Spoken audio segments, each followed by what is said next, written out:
하나님 말씀 보시겠습니다. 하나님 말씀 디모데전서 3장 15절입니다. 디모데전서 3장 15절 말씀.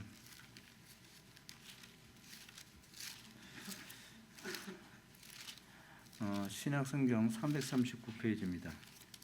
신약성경 339페이지 디모데전서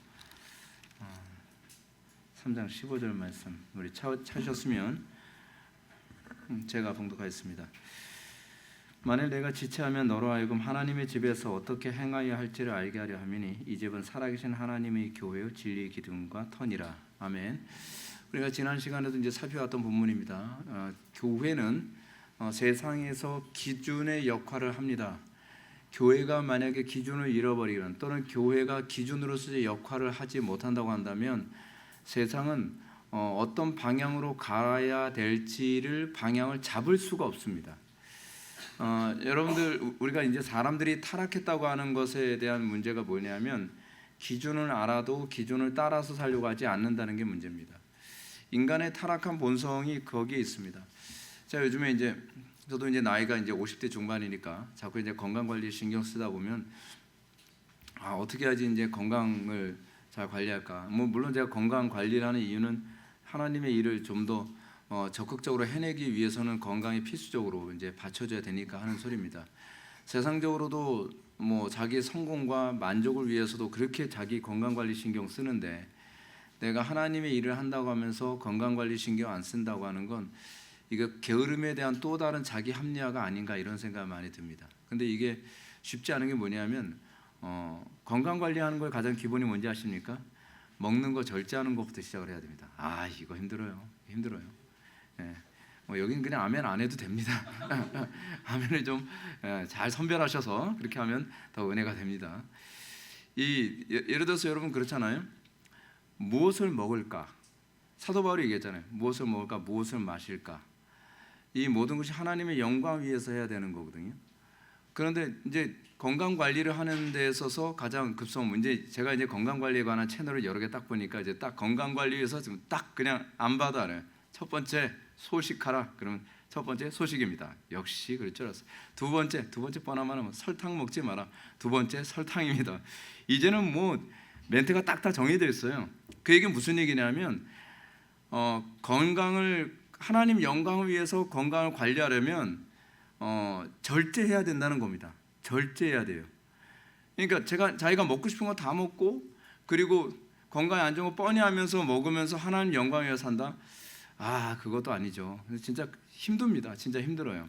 근데 문제가 뭐냐면 제가 무슨 얘기 하려고 하냐면 알아도 잘 못합니다. 알아도요. 자꾸 입에 제가 이제 번에도 이제 그 건강 관리 해야지 하면서 간헐적 그 단식을 한번 했거든요. 이게 간헐적 단식인지 간헐적 폭식인지 모르겠어요. 간헐적 단식을 한다고 해놓고 가서 너무 배고파가지고 폭식을 하는 거여서 이거 나한테 안 맞나? 왜 자꾸 이렇게 폭식으로 가지? 그래서 좀 나는 다른 스타일을 좀 찾아야 될 것 같아 해가지고 이제 좀 이 소식 쪽으로 이제 좀 방향을 좀 틀었습니다. 자꾸 이제 간헐적 폭식으로 가니까. 그래서 건강도 더 나빠지는 것 같고 자꾸 소화기능 더 나빠지는 것 같고 그리고 이제 또 이번에 그 절제하는 게 뭐냐면 설탕을 이제 최소한으로 이제 안 먹으려 애를 쓰고 있습니다. 그래서 웬만하면 블랙 그리고 웬만하면 이제 그 설탕 안 들어간 거 그리고 여러분 건강 위해서 먹지 말라 세 번째가 뭘 것 같습니까? 랭킹 3 탄수화물입니다. 예, 맞습니다.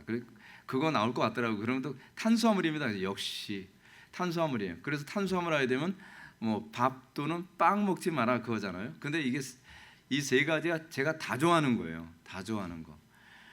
근데 이게 문제가 뭐냐면 세상 사람들 여러분 어떻습니까? 그런 얘기가 여러분들 기쁘게 듣지 않죠. 그냥 마음 놓고 그냥 막 먹고 싶은데 난 단 게 좋은데 그래 난 빵이 좋은데 밀가루가 좋은데 면 좋아하는데 그렇잖아요.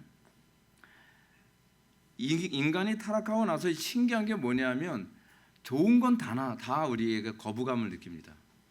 정치적인 것에 관해서 우리가 지금 얘기하려고 하는 거거든요. 성경적인 정치관은 사람들이 환영할 거라고 생각하십니까? 그렇지 않습니다. 성경적 정치관이 옳은데 옳은 건 알겠단 말이야. 사람들 그런 거죠. 옳은지는 알겠는데 난 밀가루가 좋아 이거거든요. 옳은지는 알겠는데 나는 뭐 설탕이 좋아 이런 거예요. 그러니까 여러분들 인간이 가지고 있는 인간의 타락에 의해서 나타나는 것이 뭐냐면 옳은 것과 좋은 것이 따로 논다는 겁니다. 예수 믿기 전에는 옳은 것이 좋았습니다. 그러니까 인간이 타락하기 전에는 옳은 것이 좋았습니다. 근데 인간이 타락한 이후에는 옳은 것과 그리고 싫은 것, 좋은 것 이게 다 따로 놀아요. 그래서 사람들은 교회가 진리, 기둥과 터의 역할을 하는 것을 싫어합니다. 그래서 우리 예수를 믿고 우리가 하나님의 복음을 증거하고 옳은 진리의 선에 선다는 것은 핍박을 감수해야 되고 때로는 미움을 감수해야만 합니다. 여러분 제가 바르게 설교한다고 해서 여러분들 좋아하지 않습니다. 제가 바르게 설교하고 성경을 바르게 해석한다고 하면 여러분들 속에서 온갖 갈등과 불편함 그게 계속 꿈틀대죠. 그게 타락한 인간의 본성입니다. 그럼에도 불구하고 하나님께서는 너희들은 이 땅에서 소금, 빛의 역할을 하라. 여러분 소금, 빛의 역할 이게 겉보기야 좋죠. 빛의 역할을 하려면 뭐 해야 되죠? 자기 몸을 태워야 돼요. 빛의 특징이 뭐냐면 산화입니다. 내 자신은 불태워야 돼요. 내 자신은 불태우지 않고 빛을 내는 방법이 없어요. 여러분 소금의 맛을 어떻게 냅니까? 나를 녹여야 돼요. 내가 없어져야 돼요. 근데 우리는 본성적으로 어떻죠? 내가 드러나기 좋고 내가 희생하기 싫어하잖아요. 근데 하나님께서는 우리를 그렇게 살라고 부르신 거예요. 근데 우리는 그런 본성이 없죠. 그래서 거듭나야 되는 겁니다. 거듭나지 않으면 하나님 나라가 보이지 않아요. 거듭나지 않으면 내가 그렇게 살아야 되는 것이 납득이 안 됩니다. 머리로는 그게 옳다고 생각하는데 내가 그 일을 꼭 해야 되느냐에 관해서 갈등하게 되는 거죠. 근데 거듭나고 나면 어떤 현상이 생겨요? 내가 해야 된다라고 하는 소명감으로 바뀌어버리는 거예요. 자, 이런 차원에서 제가 욕을 먹더라도 정치관을 얘기해야 되는 거예요. 자, 우리가 이제 두 번째 보는 게 뭐냐면 보다 옳은 관점에서 정보에 대한 기독교인의 중대한 영향력에서 이제 지난 시간에 이어서 우리가 I 번을 보게 됩니다. 정치적 이슈에 대해 가르쳐야 할 목회자의 책임. 이건 목사님들 대부분 피해가고 싶어하는 거거든요. 정치적 이슈, 정치와 아울러서 정치적 이슈에 대해서 목회자들이 이거에 대해서 어떻게 해요? 피해가고 싶죠. 왜요? 자, 봅시다. 먼저 이 부분부터 먼저 한번 읽어볼게요. 오늘날 목회자들이 강단에서 정치적 이슈에 대해 가르치지 못하는 이유는 한 교회 안에 야당을 지지하는 사람과 여당을 지지하는 사람들로 뒤섞여 있기 때문입니다. 그러므로 정치를 개인적 차원에서 주변 사람들에게 얘기를 할 수는 있지만 공개적으로 한다면 교회의 분열을 일으킬 것이라고 생각합니다. 이에 대한 답변이 이제 두 가지가 나오게 되죠. 자, 이제 문제가 이겁니다. 정치에 대한 교회에서 무슨 얘기하지 마라? 요즘 사람들 만나면 그런 얘기 하잖아요. 여러분 세상에서 말한 거 정반대로 가면 거의 다 맞거든요. 정치 얘기하지 마라. 그리고 종교 얘기하지 마라. 또 뭐 얘기하지 말라. 좀 세 번째가 돈 얘기하지 말란가? 돈 얘기는 다 하는데. 하여간 무슨 얘기하지 마라. 이 세 가지가 있잖아요. 근데 문제가 뭐냐면 교회에서 정치에 관해 또는 정치적 이슈에 대해서 가르치게 되면 누구는 좋아하죠. 누구는 싫어해요.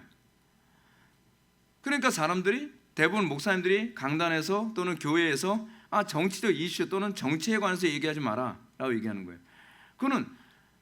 근데 문제가 뭐냐면 이 정치적 이슈에 관해서 얘기를 하지 않으면 그러면 성도들은 이 문제에 관해서 여러분 정치의 이 문제는 사실은 나라가 살기도 하고 죽기도 하는 문제가 사실 이 정치적 문제 아닙니까?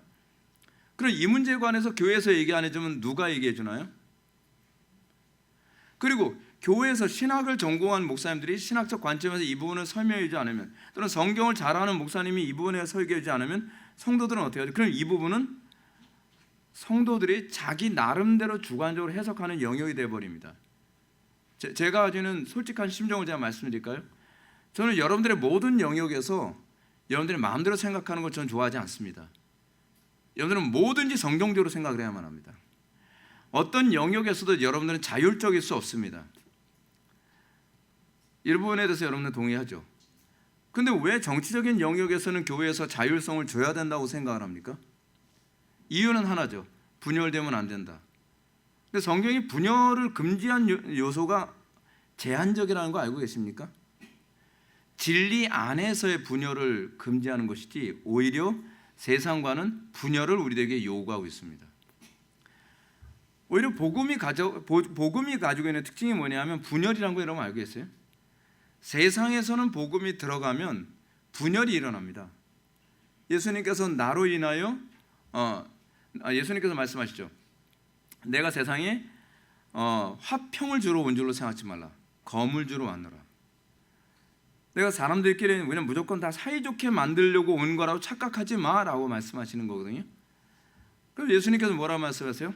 남편이 아내와 남편이, 부모와 자녀가, 시어머니와 며느리가 뭐하게 하기 위해서 왔다고요? 분쟁케 하려 함이라. 분쟁케 하는 이 요소는 정치적인 영역에서도 다 적용되어집니다. 이거는 가정에서만 적용되어지는 문제가 아닙니다. 모든 영역에서도 다 적용되어지는 부분입니다. 복음이 들어가면 그것이 특징입니다. 왜요? 복음의 특징은 뭐냐면 빛이기 때문에 그렇습니다. 복음이 비춰지면 그 자리에서 옳고 그름, 흑과 백이 갈라지게 되어 있습니다. 세상은 흑과 백을 나눌 수 있는 기능이 없습니다. 옳고 그름을 나눌 기능이 없습니다. 그래서 세상 철학의 핵심이 무엇입니까? 세상 철학은요 사실은 나누는 게 아닙니다.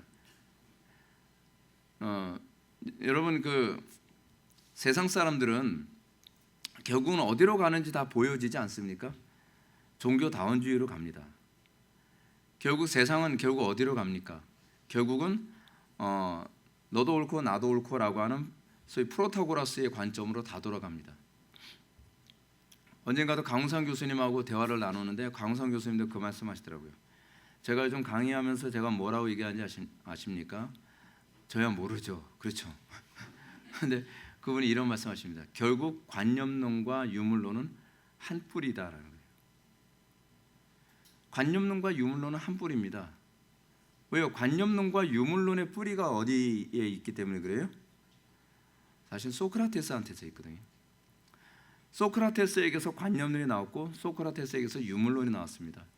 소크라테스는 관념론자입니까? 유물론자입니까? 근데 사실은 그거를 딱 부러지게 얘기할 수 없어요. 왜냐하면 소크라테스는 나는 관념론자다, 유물론자다라고 얘기를 안 했거든요. 그럼 맨날 그러죠. 너나 잘해. 맨날 그거 하면서 돌아다니는 게 소크라테스잖아요. 네 자신을 알라. 그렇죠? 근데 네 자신을 알라도 사실은 소크라테스의 말은 아닙니다. 그 당시에 이 판테온 신전에 그 적혀 있는 그 글이 그거였다고 제가 이제 기억하고 있는데 여기 들어오는 사람은 네 자신을 알라. 뭐 그런 말이 써 있어요. 그래서 사실은 그게 소크라테스가 한 말이 아니라고 합니다. 소크라테스 하게 되면은 주로 소크라테스는 뭘 가르치려고 했던 사람이 아니죠. 소크라테스 하게 되면은 가장 그 우리의 머릿속에 딱 떠오르는 얘기가 뭡니까? 산파술이죠. 산파술. 그러니까 돌아다니면서 네가 뭘 모르는지 내가 알게 해줄게 하면서 계속 질문을 던지는 거예요. 질문을 던지면 내가 아는 게 아무것도 없네. 근데 그걸 알게 만드는 게 이제 소크라테스의 소위 철학적 접근 방식이었거든요. 근데 거기서 나온 관념론자가 누구였냐면 플라톤이고 거기서 나온 그 유물론자가 누구였냐면 디오게네스거든요. 그러니까 디오게네스나 플라톤이나 둘 다 한 스승을 가지고 있다고 서로 얘기를 하거든요. 그런 거 보면 세상 철학은 결국은요 다 하나로 가요. 하나로. 근데 유독 세상과 같이 갈 수 없는 게 있어요. 제가 말씀드렸잖아요. 여러분 세상에 기독교 이후의 모든 종교는 자력구원을 가르칩니다. 기독교만 은혜 구원을 가르칩니다. 그러니까 기독교만 그래요. 그래서 복음의 특징을 뭐라고 얘기하냐면 구별됨이에요. 구별됨. 세상과 같이 갈 수가 없습니다. 그렇다고 한다면 이 구별됨이라는 영역은 종교적인 영역에서만 구별되나요? 아니죠. 정치의 영역에서도 동일하게 나타나는 것이어야죠. 가정의 영역에서도 그렇죠. 요즘에 문제가 뭡니까? 너희는 이 세대를 본받지 말고 마음을 새롭게 함으로 변화를 받아 하나님의 선하시고 기뻐하시고 온전한 뜻이 무엇인지 분별하더라. 분별하고 나면 그 다음에 어떻게 돼요? 구별돼요. 분별하고 나면 같이 갈 수가 없어요. 근데 요즘 교인들은 어떻죠? 세상 방식하고 똑같이 살잖아요. 자녀 교육도 세상하고 똑같은 방식으로 자녀 교육하고 세상적인 이슈에 관해서 똑같이 반응하고 정치에 관해서도 똑같이 반응하고 그럼 도대체 기독교회는 뭐가 다른 거예요? 아, 니네들은 지옥 가고 나는 천국 가지. 가봐야죠. 제가 보기엔 그 사람도 지옥 갈 것 같은데. 천국 가는 거와 지옥 가는 사람의 차이가 뭐라고 제가 말씀드렸으니까 오늘 낮 예배 때요. 생각이에요. 우리가 예수 믿고 나서 뭐가 엄청나게 달라졌습니까? 여러분 예수 믿고 나니까 막 키가 막 커집니까? 얼굴이 막 잘생겨져요? 그럼 다 예수 믿죠. 근데 예수 믿고 나서 달라지는 건 겉으로 안 보여요. 예수 믿고 달라지는 건 사실은요, 오늘 로마서 8장 5절부터 8절까지의 말씀을 보면 거기서 얘기하는 가장 두드러진 건 뭐냐면 생각이 달라지는 거예요. 생각이 어떻게 달라지죠? 세상하고 섞일 수가 없는 거예요.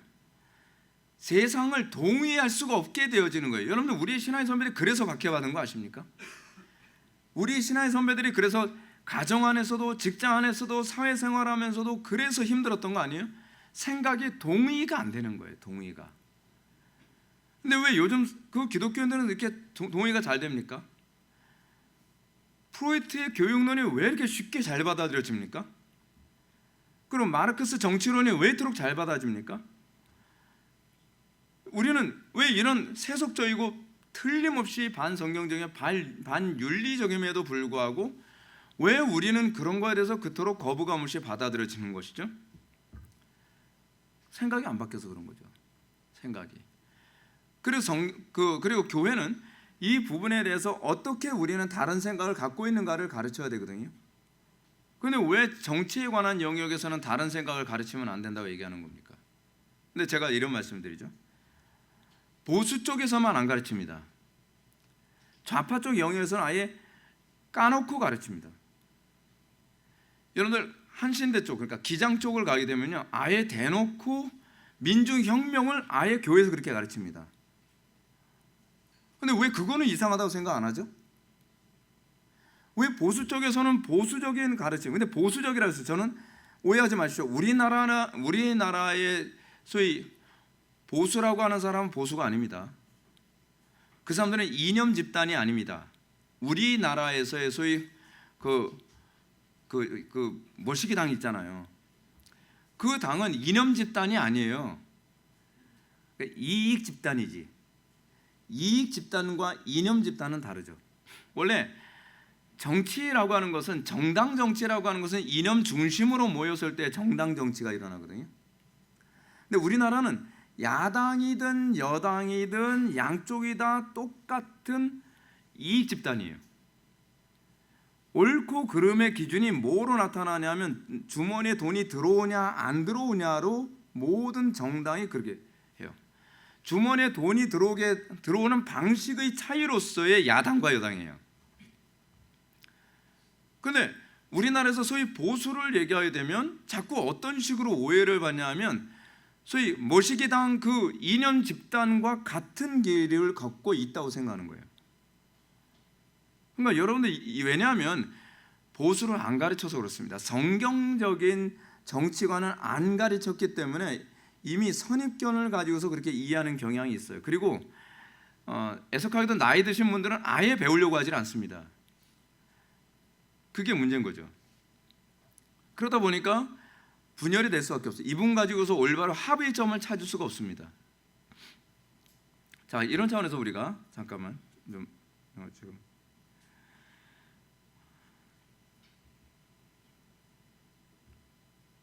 이 부분에서 이제 우리가 좀 이제 봐야 될 부분이 이겁니다. 첫 번째는 이거죠. 나는 하나님께서 그의 나라의 전반적인 사역을 위해 사람들의 다양한 역할로 부르신 것을 인정하는 목회자에게 감사한다. 우리가 이 부분부터 먼저 한번 봐야 될 것 같습니다. 정치적 이슈, 교회 안에 정치적으로는 그 관점이 다른 사람들이 같이 섞여 있습니다. 여러분 왜냐하면 교회니까 다양한 사람들이 모이니까 그럴 수밖에 없죠. 그런데 저는 다양한 이슈, 이 전반적인 사역을 위해 다양한 역할로 부르심을 인정하는 것을 감사한다라고 했을 때에 그것은 뭐냐면 야당이냐 여당이냐에 관한 얘기가 아니라 야당 안에서도 하나님께서 쓰일 수 있는 일꾼이 있고 여당 안에서도 하나님께 쓰임 받을 수 있는 일꾼이 있다는 차원에서 감사한다는 개념입니다.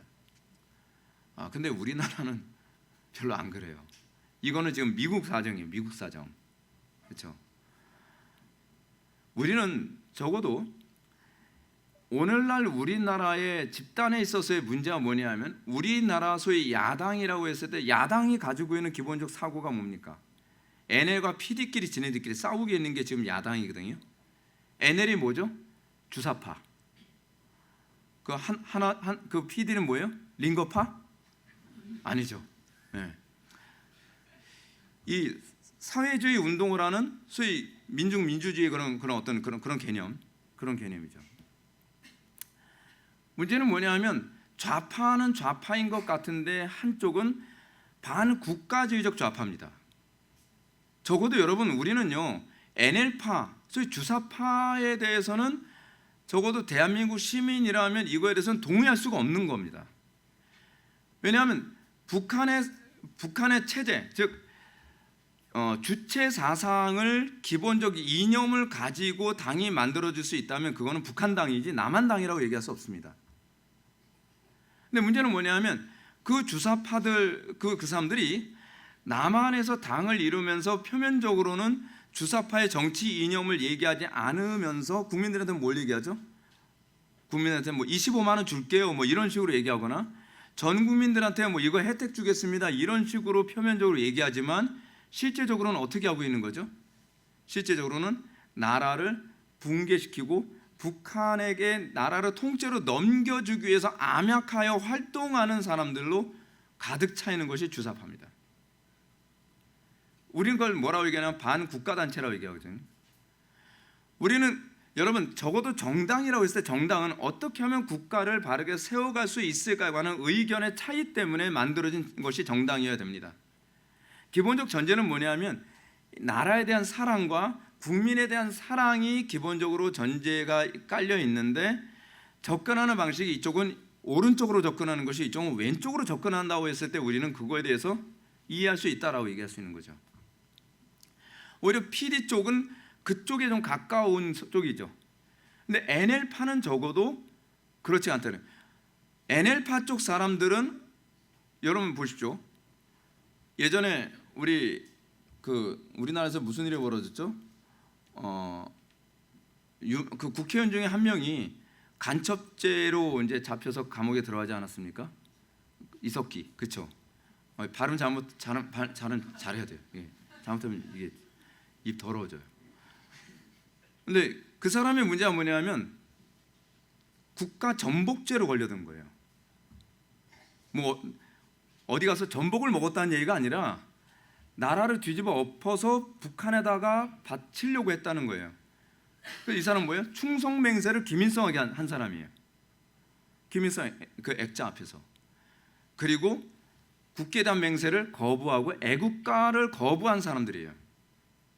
그럼 원래 정상적으로 봤을 때 그런 사람은요 국회의원의 자격이 없어요. 왜냐하면 국회의원이 된다라고 하는 것은 북한을 위해서 살든 중국을 위해서 살든 상관없어. 국회의원 다 될 수 있어라고가 돼 있지 않거든요. 그럼 간첩들도 다 되는 거죠.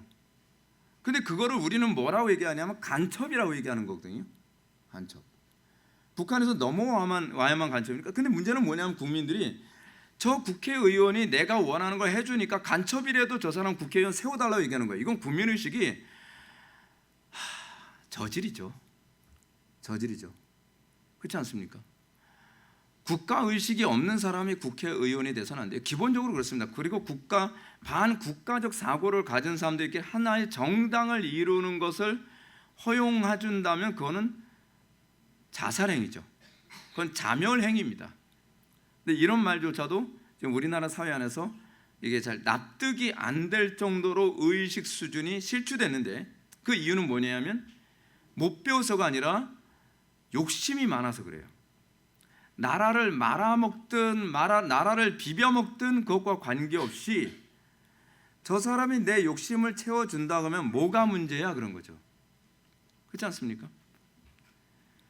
지금 우리나라는 뭐부터 지금 시작해야 돼? 그래서 제가 얘기하는 게 복음을 통해서 사람들이 정신 상태가 먼저 바뀌어야 된다는 거예요. 순수하지 못하고 욕심으로만 가득한. 그러니까 우리나라에 지금 이번에도 제가 코로나 사태 때 보게 되면은 코로나 사태 때 우리는 사회주의적 방식으로 모든 걸 운영해 나왔죠. 국가에서 돈 준다 그러면 그냥 무조건 덮어놓고 일단 받고 보자는 거예요. 근데 여러분 이거 기독교 쪽에서도 아무 생각 없이 다 이 부분에 대해서 긍정했는데 그게 공짜입니까? 그 남의 돈을 내 주머니에 집어넣는 겁니다. 그걸 합법적으로 집어넣는 것뿐이에요. 각 국민들한테 피해보상금이라는 명목 하에, 명목이 그렇지, 국민들한테 그런 식으로 돈을 주고 나면 그 돈은 어디서 나오는 거죠? 기업가들 주머니에서. 기업가들은 뭐 땅 파서 돈 나옵니까? 땅 파는 것도 힘들죠. 그 사람들이 왜 우리들의 주머니를 채워줘야 되는 거죠? 그럼 잘 보십시오. 이게 공산주의 아닌가요? 공산주의. 누군가는 피땀 흘려가면서 세금을 수십억씩 세금을 내면 누군가는 일하지 않아도 그 세금을 따박따박 받아 먹으면서 별로 일할 필요 없네 라고 하는 사회적 구조가 되면 이게 공산주의 아닌가요? 그래서 사회주의는 공산주의로 가기 위해서 길들이는 과정이에요. 그러면 야 공짜 좋으네, 공짜 좋으네. 공짜가 아니라니까요. 남의 것 뜯어먹는 거라니까요. 우리 작은 아버님이 울산에서 사업을 하시는데 코로나 때 걸린 것 때문에 이제 격리되는 바람에 한 2주 정도를 사업을 못 하셨습니다. 가게 문을 닫은 거예요. 그러면서 매출에 엄청나게 손해를 보면서 먹고 사는 것조차 가뜩이나 빚도 꽤 있으신데 너무 힘들어하시는 거예요. 근데 정부에서 자, 그 격리돼 있었으니까 보상금 줄게요 하면서 보상금이 나오더라는 거예요. 근데 작은 아버지가 와요. 야, 이건 내 돈이잖아. 내가 일하고 싶어도 하지 못하게 막아가지고 지금 이렇게 된 거 아니야. 근데 아니 내 사업이 지금 망하게 생겼는데 국가 보조금이 조금 나왔다고 해서 이게 나한테 무슨 도움이 되냐고. 근데 여러분 그게 사회주의가 가는 방식이에요. 사회주의. 많이 번 놈은 많이 내고 못 번 사람은 그거 뜯어먹으면 사는 거야. 그래서 사람들이 저는 어떻게 야 좋다, 너무 좋다, 공산주의로 가자. 그러니까 저는 이렇게 보는 겁니다. 우리 기독교인들의 입장에서 봤을 때 우리가 왜 그러니까 NL과 PD를 굳이 얘기한다면 NL은 공산주의 당이라고 공산주의 추구하는 당이라고 한다면 PD는 사회주의로 가는 당이거든요. 그러면 PD 쪽이 권력을 잡아서 가고 나면 그 다음에는 사람 욕심이 어때요? 예를 들어서 10만 원씩 준다 그러면 그 다음에 어떻게 해요? 20만 원 주는 당을 찍고 싶은 거죠. 그러면 자동적으로 사회주의에서 공산주의로 자연스럽게 넘어가게 되는 겁니다. 근데 이제 문제가 제가 우리나라의 당의 특징이 뭐라 그랬죠? 이익 집단이라 그랬죠? 그래서 다 포퓰리즘으로 다 가득해요. 옳고 그름에 관심이 없다니까, 이념이 없다니까요. 그런데 이런 현상이 왜 나타나냐는 거예요. 자, 그러면 이 부분에 관해서 무엇이 옳은가에 관해서 얘기하는 건 교회가 해야 되는 거 아니에요? 저는요 지금 우리나라에서 특정 정당을 지지할 의향이 전혀 없다니까요. 여러분들 우리 대한민국 국민들 불쌍한 게 뭔지 아십니까? 국민을 위한 정당은 없습니다. 제가 만약에 당을 되면 국민을 위한 당 하나 만들고. 우리나라는 국민을 위한 정당이 없습니다. 그래서 국회의원 한 번 배지를 딱 달고 나면 그 다음에 어떻게 해서든지 국민의 세금을 더 빨아먹을 궁리만 하는 인간들이 다 야당과 여당 양쪽이 다 그래요. 그럼 우리는 그렇다고 해서 넉넉히 있을 수는 없잖아요. 그러면 우리가 해야 되는 것이 무엇인가? 그러면 성경적인 정치관이 무엇인가를 알고 그 성경적인 정치관에 부합한 사람을 어떻게 국회에 집어넣어서 그 사람을 통해 성경적인 그 정당 정치가 될 수 있도록 우리가 꿈꿀까라고 하는 걸 생각하는 거죠. 그런데 문제는 이런 올바른 관점에서의 정당 정치를 학교에서 가르치냔 말이에요. 지금 우리나라의 지금 학교는 대부분 정당 정치를 가르칠 때 보수적 관점에서의 정당 정치를 가르치는 학교가 거의 없는 걸로 제가 알고 있어요. 주로 좌파적 관점이거든요. 그러면 일반 공교육에서조차도 좌파적 관점으로서의 정당 정치를 가르치고 있다면 교회에서라도 우리는 올바른 성경적 정치관을 얘기할 수 있어야 되는 것 아닙니까? 이것조차도 교인들이 뭐래요? 얘기하지 말라라고 얘기하고 있다는 거예요. 저는 그거에 동의할 수 없죠. 저는 여러분들이 좋아하든 좋아하지 않든 저는 성경이 어떻게 이해하고 어떻게 믿어야 되느냐를 저는 얘기하는 것이 옳다고 생각합니다. 네. 자, 두 번째로 이겁니다. 그러나 나는 여전히 목회자들에게는 법과 정부와 정치에 영향을 미치는 적어도 몇 가지 이슈에 대해 하나님의 말씀을 선교하고 가르칠 특별한 책임이 있다고 믿는다. 이러한 주제들도 엄연히 하나님의 말씀을 가르치는 것의 일부이기 때문이다. 사람들이 불편하다고 여기기 때문에 가르치기를 꺼려하게 된다면 교회 안에서 가르칠 수 있는 것은 사람들이 듣기 원하는 것들 뿐이겠죠. 그렇죠? 여러분, 목회가 어려운 게 뭔지 아십니까? 사람들이 듣기 원하는 게 다 달라요. 어떤 사람은 이걸 듣고 싶어하고 어떤 사람은 이걸 듣고 싶어하지 않습니다. 그러니까 제가 어떤 얘기를 했을 때 회중이 사람들이 원하는 말을 하게 되어진다고 한다면, 사람들이 무엇을 원하는가에 관심을 가지고 그것을 설교하게 된다면 어떤 문제가 발생하냐면 이런 문제가 발생합니다. 강단에서 할 얘기가 없습니다. 이쪽을 얘기하면 저 사람 싫어할 게 뻔히 보이거든요. 또 이쪽을 얘기하면 저 사람이 싫어할 게 뻔히 보인단 말이에요. 그럼 무슨 얘기하는 거죠? 두리뭉실. 그렇죠? 죄도 지적하지 마. 정치적인 얘기도 하지 마. 또는 어떤 사회적인 문제도 얘기하지 마. 그럼 뭘 얘기해야 되는 거죠? 그런 사람들이 듣고 싶어하는 얘기를 하는 거죠. 시대가 돌아가는 이슈들, 어떻게 해야 건강하게 살 수 있는가, 어떻게 하면 가정을 행복하게 살 수 있는가, 누구한테 얘기해도 불편하지 않은 이슈만을 얘기하죠. 그렇다고 한다면 교회는 왜 존재해야 되죠? 교회는 사람들이 듣고 싶지 않더라도 기둥과 터로서의 역할을 하기 위해 존재하는 겁니다. 더 많은 사람들이 모이게 하기 위해서 존재하는 것이 아니라 듣든지 아니 듣든지 소수가 듣든 다수가 듣든 그거와 관계없이 이것이 하나님께서 정하신 기준입니다 라고 하는 것을 얘기하기 위해 존재하는 게 교회입니다. 근데 그것을 얘기하기를 거부한다면 없어져야죠.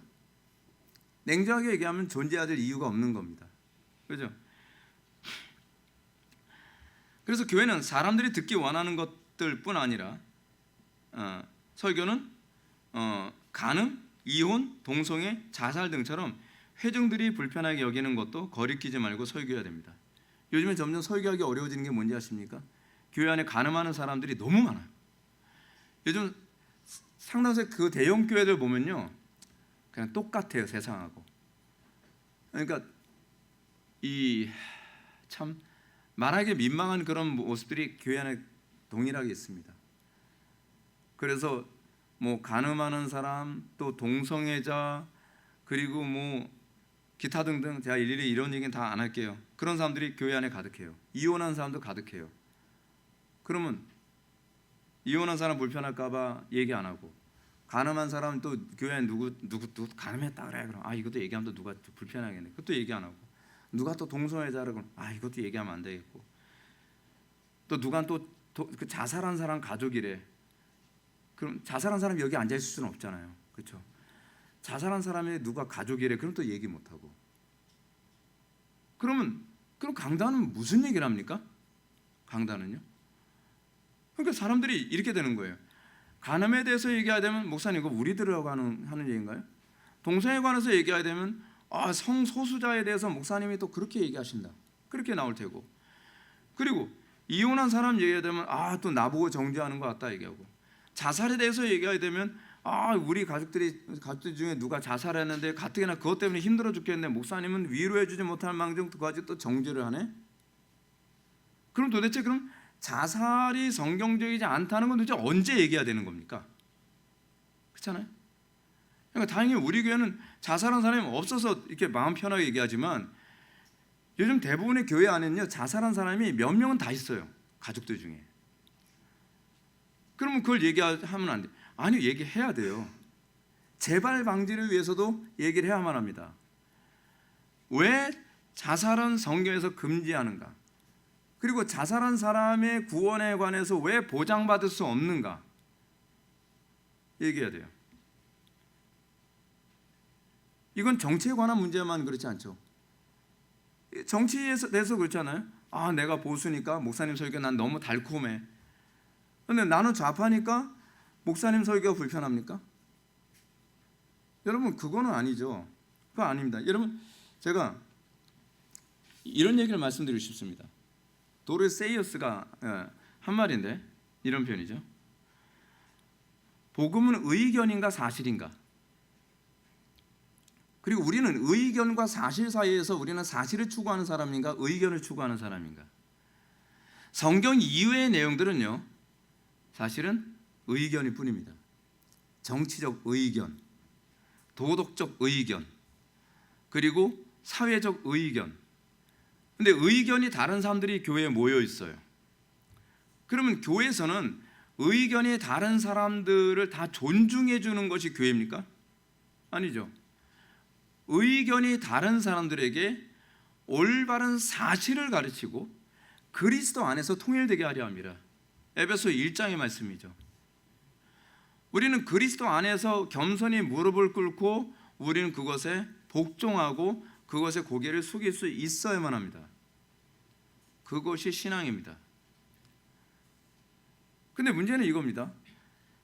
우리는 모든 의견을 교회가 다 수렴해 주기를 바란다는 겁니다. 그거는요, 여러분들이 교회가 왜 존재하는지 그리고 교회가 무엇인지조차도 혼란스러워하고 있는 겁니다. 교회는 의견을 수렴하는 곳이 아닙니다. 교회는 그리스도 안에서 우리가 모두가 겸손히 무릎을 꿇고 그리스도 안에서 통일되게 하기 위해 존재하는 것입니다. 영원한 천국에 가서 여러분들의 의견이 수렴되지 않을 겁니다. 영원한 천국에 가야 되면 여러분들이 의견이라고 했던 것들이 죄로 판명될 때도 상당히 많을 겁니다. 이 땅에서 우리는 하나님과의 관계 안에서 우리는 나의 의견을 굽히는 법을 배워야 됩니다. 여러분들은 여러분들의 의견을 먹히지 않을 때 불편하지 않습니까? 근데 그게 겸손입니다. 그걸 배워가는 게 겸손입니다. 근데 우리는 끊임없이 주장하는 자로서 교회 안에서 내 의견을 끊임없이 먹히게 하기 위해서 계속 투쟁하고 싸우는 경향이 많이 있죠. 그게 세상이죠. 그래서 우리는 내가 틀렸다고 한다면 하나님의 말씀 앞에 맞추고 그 안에서 공동체 안에 하나의 교통하심을 추구해야만 합니다. 간혹가다가 교회를 찾아오는 사람들, 우리 교회를 찾아오거나 다른 교회 찾아가든지 뭐든 다 똑같은데 사람들이 어떤 교회를 찾냐 하면 내 의견과 같은 교회를 자꾸 찾아다닙니다. 그건 접근 방식 자체가 틀렸습니다. 저는 우리 교회가 모든 의견을 수렴할 수 있는 교회라고 생각하는 건 대단히 큰 착각이라고 생각합니다. 여러분들이 교회를 와서 여러분들이 틀린 의견이 하나님 말씀 앞에 하나씩 꺾여져 가면서 그리스도의 몸에 연합되어져 가는 과정이라는 것을 배워야 됩니다. 그런데 사람들이 그러죠.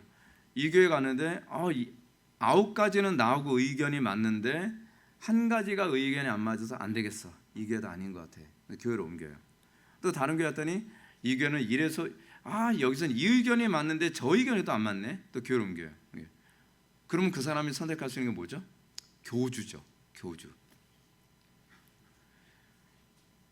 여러분, 우리는 오로지 그리스도 안에서 굴복하는 것을 배우는 것이 신앙입니다. 제가 2가지를 했는데 2가지 아닌데 다른 부분을 제가 떠올렸던 것 같아요. 3번째, 분열의 문제에 대해서는 회중들과의 분열인가 아니면 하나님과의 분열인가의 문제로 바라보아야만 합니다. 사람들이 자꾸 착각을 하는 게 이겁니다. 지금 여러분들 책에는 없는 내용이니까 제가 묵상하면서 이 책의 내용이 사실은 우리 한국 현실에 약간 안 맞는 부분이 있어서 제가 많은 부분에서 제가 책을 새로 쓸 수도 없는 문제고, 그래서 의견이 약간 좀 다른 부분이 있어서 이 부분을 제가 좀 수정을 했습니다. 분열에 관한 문제를 했을 때 저는 그렇습니다. 저는 회중들과의 분열과 하나님과의 분열을 선택하라 하는데 저는 하나님과의 분열을 저는 절대로 선택할 수 없습니다. 회중들과 분열한다 할지라도 하나님과의 관계를 지켜내는 것이 저는 교회라고 생각합니다. 근데 상당수의 교회가 교회 안에서 정치관을 얘기하는 걸 두려워하는 것이 뭐냐면 교인들끼리 분열될까 봐 두려운 것이고, 그리고 이 교회 안에서 담임 목사와의 관계에서 분열이 일어나는 걸 불편해하기 때문에 그런 거죠. 물론 저도 굉장히 불편합니다. 저하고 정치적인 입장이 다른 분들 만나면 되게 불편해요, 솔직히. 근데 불편하든 어쨌든 그걸 떠나서 저는 개인적으로 여러분한테 그런 걸 표명하지만 제 정치적인 입장을 저는 그다지 감추지 않습니다. 왜냐하면 이것이 성경적이라고 저는 믿기 때문에 그래요. 이것이 성경적이라고 한다면 우린 거기에 맞춰가는 겁니다. 여러분들이 항상 이 땅에서는 사람들과 끊임없이 분열과 갈등의 위험 요소 안에서 우리는 살아가고 있다는 걸 염두에 둬야만 합니다. 그러나 우리가 항상 조심해야 되는 것이 내가 어느 쪽을 가는 것이 하나님과 분열되지 않는 것인가라고 고민을 해야만 합니다. 그래서 제가 오늘 난예배 때 설교했던 부분 아닙니까? 그렇잖아요. 하나님과 분열이 되더라도 사람들과 분열이 생기지 않도록 봉합해야 된다. 그럼 그거는 목회가 아니죠. 그건 교회가 아니죠. 제가 아는 어떤 장로님이 그렇습니다. 그분은 자신이 보수 정치관을 가지고 있는데 교회 안에서 어떤 정치적인 이슈에 관한 문제를 가지고 얘기를 하게 되면 이 부분이 이게 사실 성경에서 굉장히 위배되어진 너무 노골적인 문제임에도 불구하고 교회 안에서 그런 문제가 너무 목소리가 커져가고 있다는 것 때문에 굉장히 불편해하는 거예요. 그래서 이제 이 부분이 너무 갈등이 심하니까 이제 어떤 소위 왼쪽에 있는 분들이 담임 목사님 찾아가서 이제 얘기를 하는 거예요. 이러지 않습니까? 막 그러면 한참 얘기를 나누면 웃으면서 나온대요. 그래서 목사님이 내 말이 옳다고 그러시네. 그럴 리가 없는데. 들어서 얘기를 나눠요. 또 얘기하고 나오니까 또 웃으면서 나와요. 왜요? 그래서 내 말이 옳다고 그러시는데. 그럼 도대체 누구 말이 옳다는 거예요? 분열되지 말라는 거예요. 근데 여러분 이게 다투지 않으면 분열이 안 된 겁니까? 생각이 하나가 되어야 분열이 안 된 거 아닙니까? 생각은 서로 독립적으로 알아서 움직이고 있는데 표면적으로 이것이 드러나지 않도록만 하는 거예요. 이게 여러분 얼마나 심각한 문제인지 아십니까? 예를 들어서 몸은 자꾸 염증이 계속 생겨서 통증이 점점 심해져 가는데 자꾸 그 염증이 없는 것처럼 자꾸 덮어버리려고 하는 거예요. 근데 그런 교회들이 나중에는 완전히 더 이상 수습할 수 없을 정도로 심각한 상태로 뒤집어져 버리는 거예요. 우리가 신앙 고백을 해야 될 게 하나 있습니다. 우리는 어떤 일이 있어도 하나님과 갈등하지 않는다. 우리는 어떤 일이 있어도 하나님과 분열되어지지 않는다. 무엇이 하나님과의 분열이고 무엇이 사람과의 분열인가를 염두에 둘 때 하나님과 분열하는 거라고 한다면 사람들과 분열하는 것도 얼마든지 감수할 수 있어야 된다. 그런 생각이 없다면 교회는 존재의 가치가 없습니다. 교회는요. 목회자는 사람들이 내 의견에 동의하느냐 동의하지 않느냐에 관한 문제가 아닙니다. 저는 여러분들이 제 의견에 동의하고 동의하지 않고를 얘기하고자 하는 것이 아닙니다. 신앙은 오늘도 제가 이제 여러분들 주보에서 언급했던 것처럼 도로세이어스가 얘기한 것처럼 말이에요. 진술에 가장 충실하기 때문에 기독교일 뿐입니다. 강단은 자신의 의견을 표방하는 것이 아니라 성경의 사실을, 성경의 가르침을 명확하게 드러내고 그리고 그것에 대해서 사람들이 동의하냐 동의하지 않느냐에 관한 문제는 하나님 주권에 맡기는 쪽으로 가야 된다고 생각합니다. 네 번째로, 목사가 정치에 대한 성경적 원리를 가르치기보다는 자신의 정치의 입장을 강요하려는 태도는 옳지 못하다. 맞습니다. 지금 우리나라 안에서 또 다른 문제가 뭐냐면 보수를 표방하면서 자기의 정치적 입장을 강요하는 또는 자기 정치적 입장의 어떤 수종자로 교인들을 활용하는 경우도 굉장히 심각합니다. 그러니까 도대체 이게 교회인지 그래서 정치 집단인지 모르겠어요. 이거 얼마나 심각하냐면 여러분들 제가 누군지 말 안 해도 아시죠? 그 사람이 도덕적으로 심각한 문제가 도덕적인 문제라고 하는 것은 인격적으로나 그렇지 않으면 돈 문제나 뭐 기타 등등 여러 가지 문제가 굉장히 심각함에도 불구하고 교인들은 그 많은 교인들이 그 교회를 또 찾아갑니다. 신학적으로도 굉장히 잘못됐는데 아니 신학적으로 잘못됐다 이단성이 있다고까지 얘기를 하는데도 많은 사람들이 그 교회를 찾아갑니다. 그럼 여러분들 생각해 보세요. 복음 때문에 가는 거겠습니까? 정치 때문에 가는 거겠습니까? 그거는 교회를 표방한 정치 집단입니다. 사람들이 그게 우상 숭배라는 걸 전혀 모르고 있어요. 그래서 그 분이 신학적으로 정말 치명적으로 위험한 얘기했습니다 라고 얘기해도 무조건 두둔만 하는 거예요. 도덕적으로 심각한 문제가 있습니다 라고 해도 무조건 두둔만 하는 거예요. 왜 그럴까요? 그거는 스스로 입증하는 거죠. 우리는 정치 집단입니다. 그것이 보수 쪽이냐 또는 좌파 쪽이냐는 별로 중요하지 않습니다. 그거는 교회가 아닙니다. 교회라고 간판을 걸었지만 사실은 거기에 중심은 사실은 정치입니다. 그럼 많은 사람들은 복음을 듣기 위해서 위에서 가는 것이 아니라 정치적으로 내가 원하는 얘기를 듣고 싶어서 가는 거예요. 그래서 그런 게는 어때요? 그 정치가들 불러다가 막 계속 뭐 소개하고 이 사람 찍으셔야 이 사람 찍으셔야 됩니다. 막 얘기하고 아니 어떻게 강단에 예수도 믿지 않는 그런 정치가들을 앞에 세워서 발언을 하게 만드는 거예요. 여러분 강단 그렇게 가벼운 곳 아닙니다. 강단은요 특히 우리 보수적인 그 장로교 강단은 같은 목사래도 신학적 입장이 안 맞으면 강단에 세우질 않습니다. 왜냐하면 강단이 그 정도의 권위가 있다고 생각하기 때문에 그래요. 근데 아무나 세워요.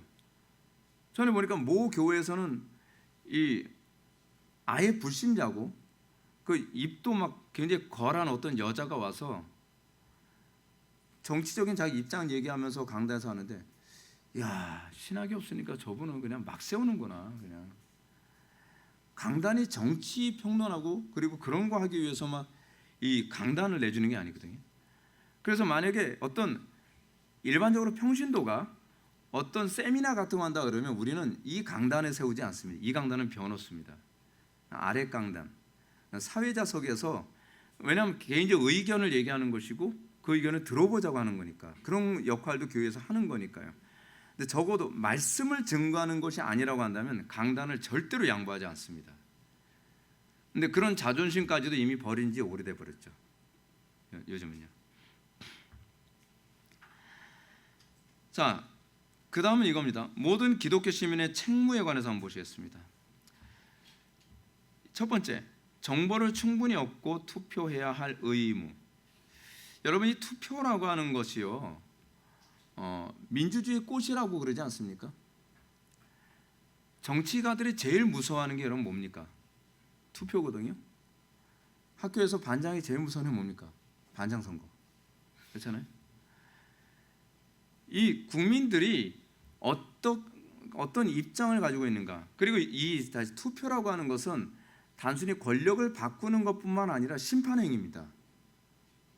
그래서 이 투표가 불성실해지거나 이 투표에 만약에 부정이 들어갔을 경우에는요 최고 사형까지도 가는 거거든요. 투표의 사형이라고 하는 그 형량을 거기다가 집어넣은 이유는 뭐냐면 이게 민주주의의 근간을 뒤흔들 수 있는 가장 중요한 위치에 있다고 보기 때문에 그렇습니다. 그런데 민주주의 사회 안에 있다고 하는 국민들이 투표에 대해서 무관심해요.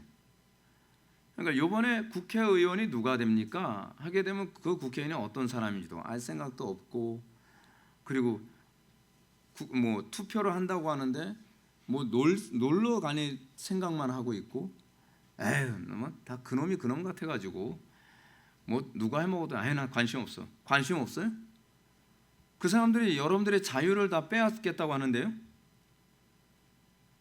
이거는 자유의 문제예요. 여러분들이 무관심한 그 사이에 누군가가 더 사악한 인간이 권력을 잡고 여러분들을 노예로 삼겠다니까요. 투표를 한다는 얘기는 무슨 얘기냐면 그 한 장이, 투표지 한 장이 나의 그 권력과 나의 모든 것을 당신한테 위임합니다에 관한 개념이거든요. 그게 그냥 도장이 아니에요. 위임장이에요. 위임장. 근데 그 위임장을 여러분 쉽게 주지 않잖아요. 여러분들 집을 뭐 사고 팔고 하는데 여러분 위임장 함부로 합니까? 근데 국회의원들은 우리의 생명과 우리의 재산을 당신네들, 그래서 여러분 공권력이라는 것의 의미가 뭡니까? 내가 그것을 강력한 힘을 그 사람에게 부여를 한 거, 위임한 거예요. 경찰이 곤봉 들고 와서 두드려 팰 때 그건 내가 패는 거예요. 사실은 내 힘이 그쪽에 위임이 된 거란 말이에요. 근데 문제는 그 곤봉이 저 사람만 패는 것이 아니라 억울하게 나를 팰 수도 있거든요. 왜냐하면 그 공권력의 그 힘을 위임하는 걸 다른 사람한테 줘버리고 나는 그 위임에 나는 그냥 침묵해버렸단 말이에요. 그럼 그거에 대한 심판을 그럼 누가 받죠? 그 다음엔 국민이 받는 거예요. 투표는 두 가지 개념이에요. 부정하고 불성실하며 그리고 잘못된 정치라는 사람을 심판할 것인가, 그렇지 않으면 내가 투표를 잘못함으로써 내가 심판을 받을 것인가에 관한 문제인데 양면의 칼입니다. 그래서 우리가 이 투표 행위를 통해서 우리는 심판을 받을 것인가 심판을 할 것인가에 관한 위치를 설정하는 거예요. 근데 우리는 이 문제에 관해서 저 사람이 나를 심판하든 뭐하든, 지금 여러분 21대 국회에서 전과자가 몇 %였는지 아십니까? 3분의 1이었어요. 300명 중에 100명이 전과자였다는 거예요. 범죄자가 법을 정해요. 웃기지 않습니까? 코미디 아니에요? 그러니까 도둑놈들끼리 모여서 이 보완 대책을 구하는 거예요. 야, 우리가 보완을 해야 되는데 이 은행이 털리지 않도록 어떻게 해야 될까? 다른 놈들이 못 들어오고 우리만 들어갈 수 있게 하자. 그게 우리나라에 지금 만들어지고 있는 법이거든요. 왜냐하면 나만 은행에 들락날락 해야 되는데 다른 도둑놈들도 들락날락하면 좀 곤란하잖아요, 그죠? 그러니까 우리들만 들락날락 할 수 있는 그런 보완 시책을 만들자 하는 거예요, 지금요. 아니 전과자인지 아닌지도 모르고 막 찍어주면 어떡합니까? 내가 지지하는 당이라고요? 또는 나하고 같은 지역 사람이라고요? 또는 나하고 같은 학연이라고요? 적어도 상식적이라고 한다면 전과자는 찍을 수 없습니다로 가야 되는 건 아니겠어요? 근데 전과자는 막 찍어줘요. 그게 국민들이 자기 수준 이상의 국회의원을, 정치가를 둘 수가 없다는 게 그래서 그런 거예요. 왜? 우리나라 국민들의 의식 수준이 좀 불편하잖아요, 사실은. 그런 게 문제입니다. 그래서 우리는 우리의 투표로 시민의 권력을, 우리의 권력을 누구에게 위탁할 것인가를 고민해야만 합니다. 누구에게 나의 힘을 몰빵할 것인가, 그렇죠? 그거에 대해서 고민하지 않는다고 한다면 어쩔 수 없죠. 공산주의로 가는 거예요. 공산주의로 가는 건요, 사실은 심판입니다. 어쩔 수 없어요. 왜냐하면 우리 스스로가 심판을 안 했기 때문에 그래요. 우리 스스로가 범법자들을 심판하지 않았고 불성실한 사람들을 심판하지 않았고, 그리고 정치를 그렇게 잘못해도 3선 4선 하고 그래요. 무슨 생선 이름도 아니고 말이에요. 아니 그런 사람들이 어떻게 3선 4선을 하냔 말이에요. 그러면 당연히 국민이 심판을 받는 거죠. 그 사람들이 내가 3선 됐다고 해서 뭐 감사할 거라고 생각합니까? 내가 3선 했으니까 여러분들에게 보답하겠습니다 그럴까요? 아니죠. 이렇게 되는 거예요. 어떤 일이 생기냐면, 야, 내가 그렇게 불성실하게 의정 활동했는데 그래도 찍어주네. 야, 내가 이렇게 불법다고 이랬는데 그래도 찍어주네. 그럼 어떻게 해요? 불법하는데 간이 배 밖으로 막 나오기 시작하는 거예요. 왜냐하면 아무리 내가 불법을 해도 여전히 국회의원 또 되니까. 그렇잖아요? 그러니까 결국은 그러면 그 심판을 누가 받는 거죠? 국회의원들이 우리를 심판하는 쪽으로 가는 거죠. 지금 우리나라는 지금 그 과정 가운데 있는 겁니다. 계속적으로 이런 일이 계속 일어나는 거예요. 아니, 언론이 계속 얘기하잖아요. 이 사람이 얼마나 끔찍한 범죄를 저질렀는지, 그리고 이 사람이 얼마나 불법을 저질렀는지, 이 사람이 의정 활동하면서 어떤 법을 발의를 굉장히 많이 했는지. 근데 몰라서 그랬다 손 쳐요. 근데 국회에 예를 들어서 우리 투표할 때는 이 사람이 그동안 의정 활동 뭐 했다는 거야? 이런 인간이었어? 그럼 찍으면 안 되지. 그렇게 돼야 되는데, 에휴, 그래서 명분이 이거죠. 그놈이 그놈이니까 뭐. 그래서 또 찍는 거죠. 그놈이 그놈이니까 또 찍으면 그럼 난 또 하지. 그렇지 않겠습니까? 지금 저는 진짜 이 부분에 있어서 안 믿는 사람한테까지는 별로 얘기하고 싶지 않습니다. 근데 기독교인들까지도 이런다고 한다면, 기독교인들은 진리의 기둥가 터잖아요. 기독교인들조차 이런 분을 아무런 양심의 가책 없이 이렇게 행동하게 된다면 그 사람들은 하나님 바라보면서 사는 사람입니까? 아니면 세상 바라보면서 사는 사람입니까? 생각하는 사고방식이 똑같잖아요. 구별됨이라는 게 없잖아요. 사실 교회가 회개해야 되는 문제입니다. 교회가. 그 다음에 이겁니다. 투표 이상의 무언가를 할 필요가 있을까라고 하는 부분입니다. 투표 이상의 무엇을 해야 되는가? 여러분, 우리가 이 정치와 관련해서 우리는 투표 이외에 과연 무엇을 해야 되겠습니까? 이제는 우리는 투표만 하면은 우리의 책임과 의무는 다한 것일까요? 한번 읽어보겠습니다. 우리는 대한민국 시민이 누리는 위대한 자유가 이전 세대의 엄청난 희생의 결과로 주어진 것임을 잊지 말아야만 합니다.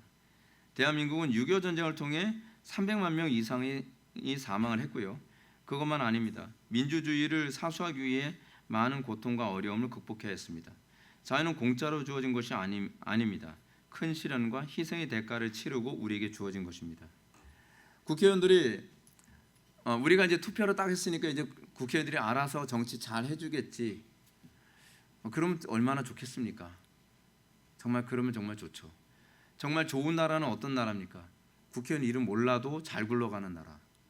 법무부 장관, 그리고 총리, 뭐 그런 사람들, 또는 대법원장 이름, 그렇지 않으면 그 뭡니까? 국회의장 이름 몰라도 되는 나라. 그런 나라 좋은 나라 아닙니까? 근데 이름을 안다는 건 그만큼 뭔가 불편하게 각인이 됐다는 거예요. 뭔가 요주 인물이라고 생각을 하니까 외워야 되는 거죠. 왜 이런 일이 생깁니까? 그는 국민들이 감시를 안 하기 때문에 그런 겁니다. 제가 그런 말씀을 드렸잖아요. 우리는 이제 표를 딱 찍고 나면 그 다음에는 끝나는 겁니까? 아니요. 그 다음부터는 우리는 감시해야만 합니다. 뭐 먹고 살기도 힘든데 무슨, 아니요. 우리가 감시를 안 하면 그 사람들은 우리에게 위임받은 권력을 가지고 휘두르기 시작을 합니다. 근데 그걸 계속, 여러분 보십시오. 왜 일반 사회 안에서도, 하다못해 교회에서조차도 감사라는 게 왜 있습니까? 감사가 없으면 두려운 줄 모르고 죄를 계속 범하기 때문에 그렇습니다.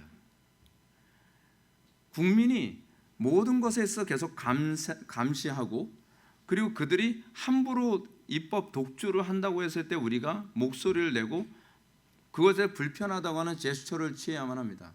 그렇지 않으면 어떤 현상이 나타나죠? 그들이 원하는 대로 법을 함부로 막 만들어버리죠.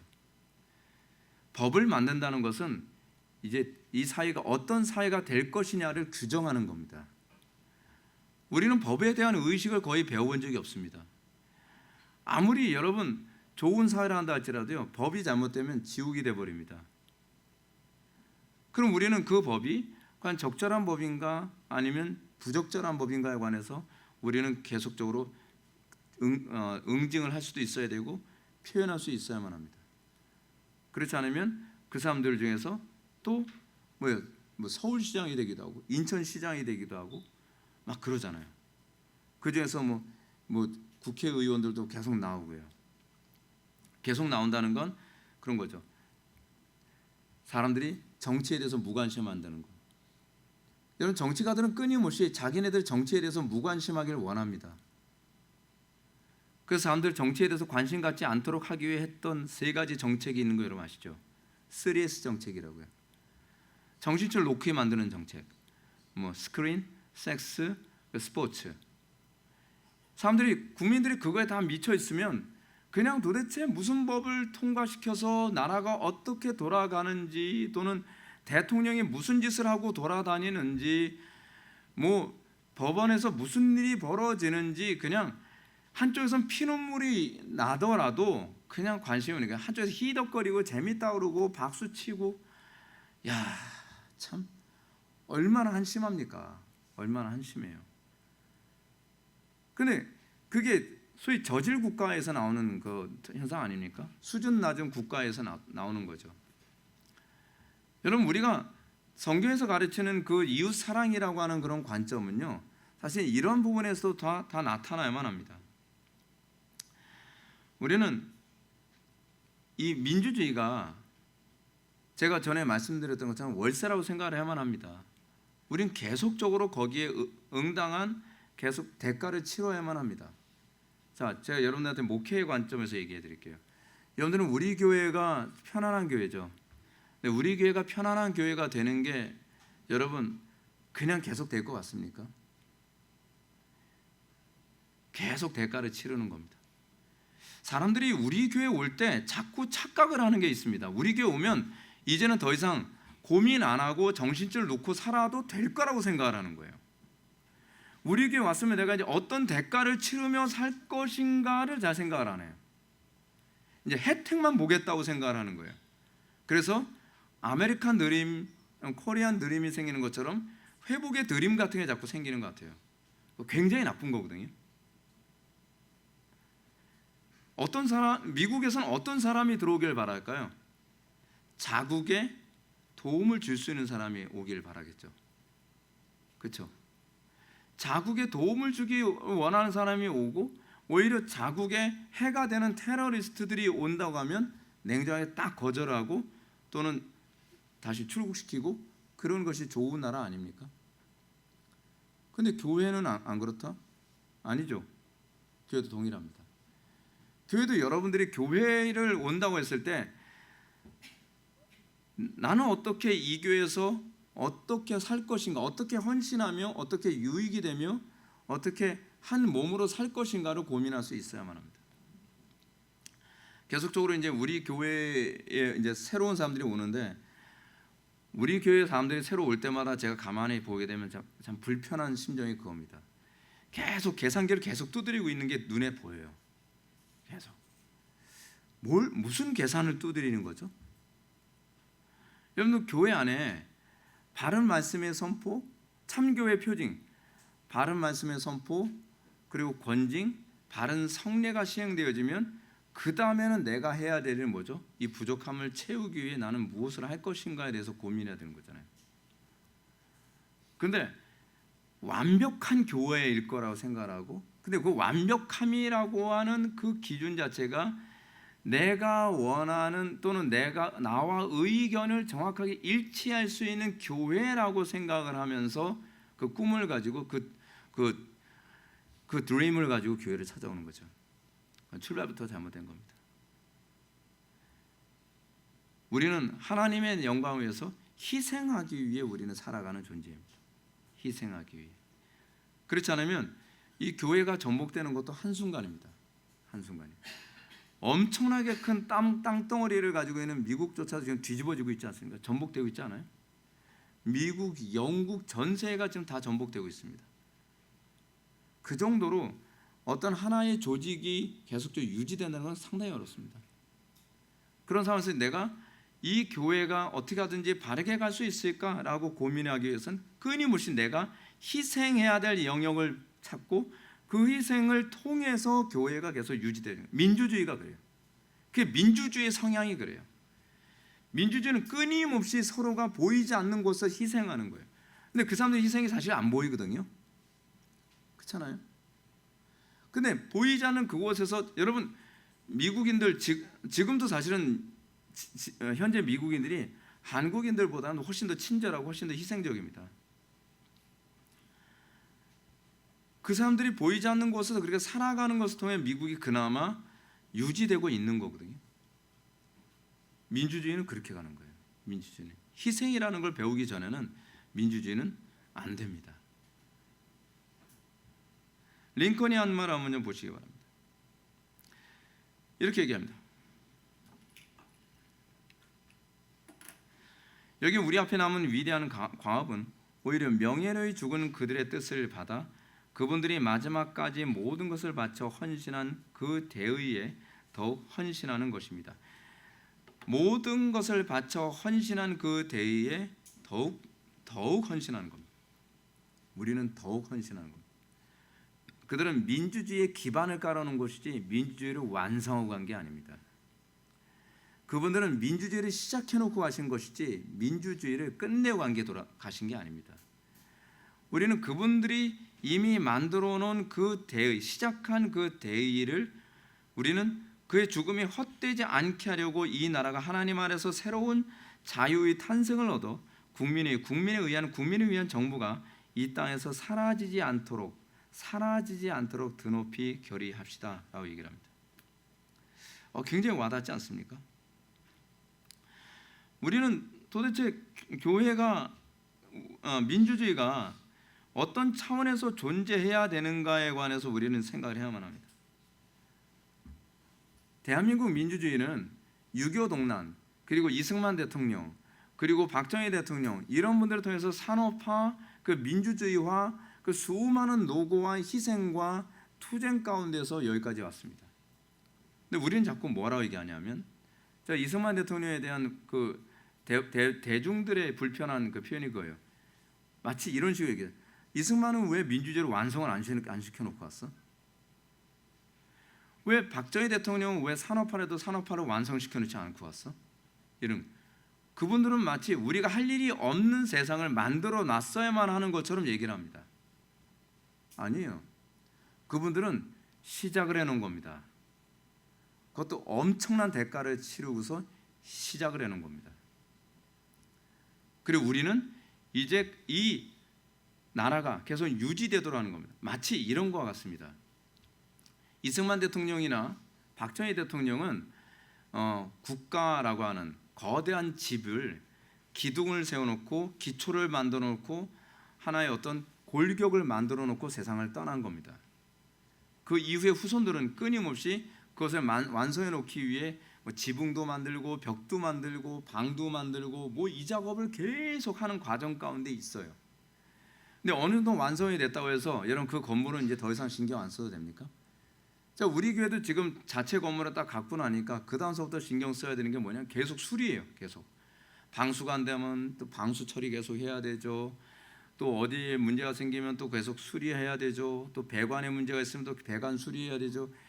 이 건물이 유지되기 위해서는 계속 신경을 쓰고 계속 돈을 투자해야 되고 계속 여기에 우리가 희생을 해야만 이 건물이 5년, 10년, 20년, 30년 계속 가야 된단 말이에요. 자, 근데 만약에 이렇게 했다고 생각합시다. 우리가 이 건물을 사가지고 들어왔어요. 도대체 건물 이걸 어떻게 만들었길래 물이 셀 때가 돼서 새는 거거든요.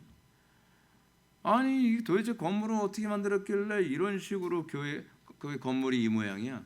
수리할 때가 돼서 그런 거예요. 근데 내가 수리 안 하겠다는 거예요. 내가 수리를.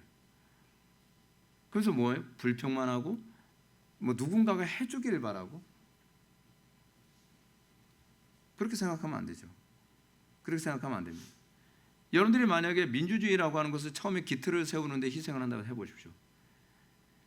여러분들 우리 교회만 한번 보다 그렇습니다. 우리 교회가 여기까지 오는데 여러분 얼마나 피눈물 많이 흘렸는지 여러분들 아십니까? 여기 앉아 계신 분들은 거의가 모릅니다. 아시는 분들은 몇 분은 안 됩니다. 또다시 개척하라면 저는 못할 것 같아요. 진절머리 날 정도로 마음의 상처, 그러니까 몸과 마음이 다 진짜 갈기갈기 찢긴 상태에서 지금 20년을 넘게 했거든요. 근데 사람들은 마치 이런 목회나 이런 교회가 그냥 쉽게 될 수 있는 것처럼. 그래서 좌파 쪽에서 그런 얘기를 많이 하지 않습니까? 그때 누가 대통령이 됐어도 산업화 됐을 거야. 그 사람들은 거의 진화론적인 믿음을 가지고 있어요. 그렇게 되는 법은 없습니다. 그렇게 되는 법은 없습니다. 교회도 동일합니다. 교회도 그냥 희생 없이 되는 법 없습니다. 끊임없이 우리는 무엇인가 희생해가면서 여기서 계속 유지 또 보완하고 발전시키고 그러면서 성장해 나가는 거거든요. 대한민국 정치는 이념적 종교적으로 대체하는 특수 상황이라는 사실을 염두에 두어야만 합니다. 우리가 특히 미국 정치하고 우리나라 정치하고는 다릅니다. 대한민국 정치는요, 사실은 정치가 아니라 종교 싸움입니다. 이념 싸움이 아닙니다. 이 진단 자체를 잘 아셔야 됩니다. 북한은 공산주의 집단이 아니에요. 더 정확하게 얘기하면 북한이라고 하는 곳은 사이비 2단 집단입니다. 그걸 하나의 국가처럼 이루고 있는 거예요. 그래서 처음에 시작부터 북한의 김일성, 김정일, 김정은 이 사람들은 하나의 공산주의라고 하는 것을 표방을 하면서 사이비 2단 집단을 만들어 놓고 지금 얼마나 여러분 사이비 2단이 그런 국가를 이루면 얼마나 끔찍한지 보여주죠. 지금 북한 안에서도 고위 관직자들 중에서 김일성, 김정일이나 김정은의 눈에 벗어나서 죽은 사람들이 한 400여 명이 된다고 하는데 고위 관직자들 중에서요. 근데 그 사람들이 뭐로 죽어요? 고사포로 죽어요. 고사포 4대로 집중 포화를 해가지고 한 사람을 그렇게 죽여요. 고사포가 뭐냐? 이 비행기 날아가는 비행기 맞추기 위해서 사용하는 포가 고사포거든요. 총알이요. 그냥 굵기가 한 이 정도 굵기 됩니다. 이 정도 굵기 되는 거를 사람한테 쏘는 거예요. 사람한테 쏘면 이제 국물도 남지 않습니다. 그리고 나서 화염방사기로 태워버리거든요. 사이비 2단 집단의 성향을 잘 보여주죠. 사이비 2단 집단을 가만히 놔둬서 그것이 국가화 돼버리면 저렇게 될 수 있구나라고 하는 걸 알 수 있거든요. 근데 우리가 누구하고 싸우는 거예요? 2단하고 싸우는 겁니다. 그러면 북한이라고 하는 2단, 사이비 2단 집단하고 싸우기 위해서는 그럼 누가 필요해요? 기독교예요. 그래서 처음부터 2단과 기독교의 시작이었어요. 남한에서는 이승만을 중심으로 한 기독교, 그래서 기독교만 말살시키면 끝난다라고 보는 거예요. 저쪽에서는 종교 집단이니까. 근데 우리는 이걸 본질을 못 봐요. 본질을 자꾸 정치 얘기를 하고 있다고 생각하는 거예요. 그래서 다양한 차원에서의 접근을 통해 주체 사상 집단에게 또 다른 차원에서 기독교 문명을 파괴하고 새로운 시대를 위한 그레이트 리셋을 추구하는 글로벌리즘과도 또 대결했어요. 우리는 지금 굉장히 복잡한 지금 싸움을 하고 있거든요. 한편으로는 북한에 있는 사이비 2단 집단, 한편으로는 공산주의라고 하는 중공의 그런 이념적 집단들, 한편으로는 그레이트 리셋을 추구하고 있는 그 소위 글로벌리스트들, 글로벌리즘과 싸우는 거예요. 지금 우리가 싸우는 전쟁은요, 진짜 복잡한 싸움을 싸우고 있어요. 전 세계 기독교는요. 거기다가 이슬람 또 쳐들어오려고 하죠. 그레이트 리셋의 궁극적 목적이 뭐냐면 기독교에 의해서 세워진 모든 문명과 세계관을 싹 다 포맷시켜서 새롭게 이제는 헬라 철학으로 다시 리셋시키자라고 하는 운동이 그레이트 리셋 운동이거든요. 그런데 이 싸움의 본질을 모르고 맨날 놀러 다닐 생각하고 속이 터집니다. 속이 터져요. 철이 없어요. 철이. 자, 결론으로 갑시다. 따라서 위와 같은 여러 가지 이유로 목회자들은 각 선거에서 중요한 도덕적 문제에 대해 설교하고 가르칠 책임이 분명히 있습니다. 목회자가 해야 되는 궁극적인 사명이 뭐냐 하면 나팔을 부는 겁니다. 전쟁의 나팔을 부는 것이고 전쟁의 본질을 가르쳐주는 것입니다. 사람들은 철학이라든지 그렇지 않으면 매스컴에 의해서 전쟁의 본질을 못 보고 전쟁의 본질을 다 그냥 굉장히 가볍게 생각하죠. 현재 이건 그냥 문화 문제야. 요즘엔 경제 문제야. 그건 본질을 다 벗어난 겁니다. 본질은 기독교 신앙과 거짓 세력과의 싸움입니다. 그것이 정치라는 모양으로 드러나고 문화라는 모양으로 드러나고 경제라는 모양으로 드러날 뿐이지 본질은 그게 아닙니다. 바울은 에베소서 6장에서 말하고 있죠. 뭐라고 얘기합니까? 우리의 씨름은 혈과 육에 대한 싸움이 아니라고요. 정사와 권세와, 정사라고 하는 것은 정치 세력을 얘기하는 거거든요. 정사와 권세와 이 어둠의 세력과 악한 영들에 대합니다. 정치의 영역이 들어가 있다고 바울이 얘기하고 있어요. 권세의 영역이 들어가고 있다고 얘기하고 있어요. 이게 영적 전쟁이 얼마나 포괄적인지를 사도 바울이 에베소서 6장에서 얘기하고 있어요. 근데 우리는 뭐예요? 어둠의 영과의 싸움만이라고 생각하고 있어요. 그래서 땅밟기 하고 있죠. 땅밟기. 그러니까 여러분, 이게 굉장히 영적 전쟁의 본질을 희석시키는 전형적인 방식이라니까요. 그러니까 이념적으로 지금 얼마나 사악하게 돌아가고 있는데 사람들은 그런 거 생각하지 않고 사탄은 몰라. 이것만 하면은 그게 영적 전쟁. 옛날에 피터 와그너 같은 사람들이 뭐 스피리추얼 워페어 해가지고서 뭐 영적 전쟁 맨날 그러고 돌아다녔잖아요. 근데 영적 전쟁에서 맨날 뭐라 하냐, 뭐 저들에 있는 뭐 악한 영들을 저렇게 하면서 막 다 물리치고 막 진짜 그런 거 보면은 속이 답답합니다. 그래서 뭐 저쪽 동네 와서 땅을 한 바퀴 밟고 돌아오면은 막 악한 세력들이 막 힘들어서 막 이러고 있대요. 봤어요? 걔들이 머리끄댕이 잡고 힘들다고 그래대요? 웃고 있죠. 무슨 땅을 밟아요. 본질은 사실은 세계관이거든요. 본질은 정신에 관한 문제예요. 철학에 관한 문제란 말이에요. 그리고 정치에 관한 문제. 정치는 사실은 영적 전쟁의 전쟁터입니다. 바울이 얘기하잖아요. 우리 씨름은 혈과 육에 대한 것이 아니에요. 정사와 권세와라고 얘기하잖아요. 근데 그쪽 영역, 진짜 우리가 싸워야 될 영적 영역으로서의 정치 세계 뒤쳐놓고, 세계관의 세계 뒤쳐놓고, 철학의 영역 뒤쳐놓고, 그래서 뭘 얘기하고 있어요? 땅 밟자 맨날. 그리고 중보기도에 모여가지고서 맨날 그 복음 전하고 그러지 않고 뭐 아프리카 영들을 위해서 막 다 물리치는 기도합시다 막. 효과 나타날까요? 나타나요. 부분적으로 속이는 거예요. 사탄은 그런 식으로 속입니다. 그래서 효과 있잖아. 실제로 땅 밟고 났더니 그걸 몇 사람이 예수를 믿더라고. 땅 밟고 났더니 어떤 사람이 그 사람 막 사탄주의자였는데 기독교로 개종했더라고. 그거 모릅니까? 미끼인데. 그런 걸 통해서 그 믿음을 더 강화시켜서 신앙의 본질에서, 영적 전쟁의 본질에서 더 떠나게 만드는 거예요. 헛된 싸움을 하는 거죠. 마치 이게 사실은 손자병법 같은 데서 나오는 전쟁 전술 방식이거든요.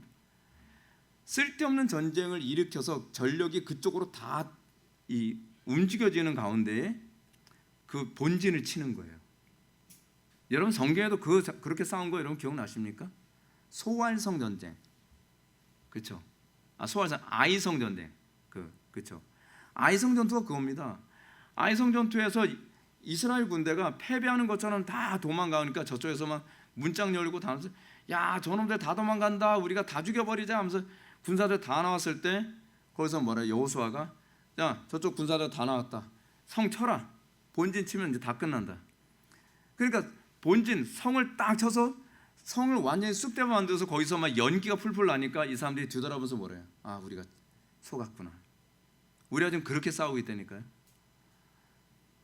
쓸데없는 데서 맨날 싸움하고 뭐하고 뭐 땅 밟게 하고 뭐 귀신 추출하는 뭐 이상한 그런 푸닥거리 같은 거 하고 있는 동안에 정치 영역 싹 장악하고, 경제 영역 싹 장악하고, 세계관 영역 싹 다 장악하고, 교과서는 다 진화론으로 다 바꿔버리고, 다 반기독교적인 법제화 시켜버리고, 동성애를 법제화 시켜버리고, 그러면서 뭐라 그래요? 야 그래도 우리는 이번에 귀신 몇 마리 쫓아냈다. 바보짓을 하고 있는 거죠. 바보짓을 하고 있는 겁니다. 그게 지금 한국 교회가 가고 있는, 정치를 제대로 잘못 바라보지 못하는 그 모습입니다. 정치는요 영적 전쟁의 현장입니다. 권력의 자리를 잃어버리면 그 다음에 우리가 오는 건 모든 신앙의 자유를 뺏기는 겁니다. 귀신 몇 마리 내쫓는 게 뭐가 그렇게 중요합니까? 신앙의 자유를 송두리째 다 뺏기는데. 우리가 살아가는 이 시대, 여러분들이 영적 통찰력을 가지고 성경이 가르치는 본질을 좀 바라볼 수 있었으면 좋겠고요. 그 안에서 여러분들이 믿음의 선한 싸움을 싸우고 다음 세대에게 정말 선한 그 영향력과 그리고 더 좋은 것을 다음 세대에 물려줄 수 있는 현명한 우리 그리스도인 되길 바랍니다. 기도하시겠습니다. 사랑이 많으신 하나님, 우리가 성경과 정치를 살펴보면서 우리의 싸움의 본질이 무엇인지, 우리가 무엇을 위해서 싸우는지를 우리가 다시 한번 생각하게 됩니다. 아버지 하나님, 우리가 현실을 바르게 보고 하나님의 선하신 뜻 안에서 하나님 나라에 유익을 끼치는 거룩한 군사가 되게 하여 주옵소서. 예수님의 거룩하신 이름으로 기도드리옵나이다. 아멘.